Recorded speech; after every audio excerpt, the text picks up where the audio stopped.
So the United Nations sends a special envoy to Crimea. His name is Robert Seri. He's Dutch, and he was ambassador to Kiev earlier.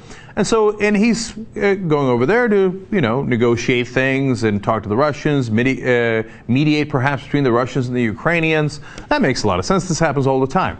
Well, apparently the Russians weren't having it. So when he's in Crimea, they surround him. Now the Russians say, "It wasn't us. It was the locals who happened to be upset that this envoy was there." I'm going to give you some quotes in a second where you're going to say, that ain't the case. So what did they do? They threatened him. They surround him with pro-Russian gunmen, okay? Not empty threats. They were sitting there with weapons. And he was later heckled by protesters. He was chased into a cafe. He had to make a call there to try to arrange security to get him escorted out of Crimea altogether. And he's gone. They did that, and he's already left that region. Now, the latest report they have on him is, quote, "He's fine.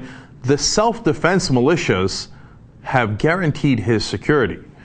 In other words, they had to do negotiations for him just to get the hell out of their area, right? With the self-defense militias. How scary do self-defense militias sound?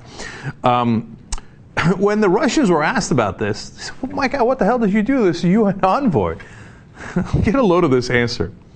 "Well, we did not send them an invitation." Okay, in other words, that's the pro-Russian leader in Crimea saying, we didn't ask him to come here. And so when he came here, that's why we surrounded him with gunmen. That is not a denial, okay? Gets worse, he said, "They did not warn us of their arrival. The usual procedure in these instances was not followed." In other words, yep, we were pissed that they sent this guy, and we got no interest in negotiating. We got no interest in the United Nations.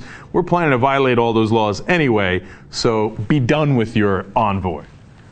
Man, when you got boots on the ground, well, that's the whole point. It's to intimidate the hell out of anybody who wants to come into that area uninvited.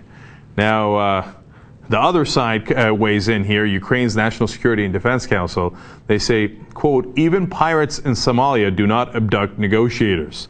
Those who come with an observer mission and a negotiation mission." Well, apparently they've one-upped the pirates.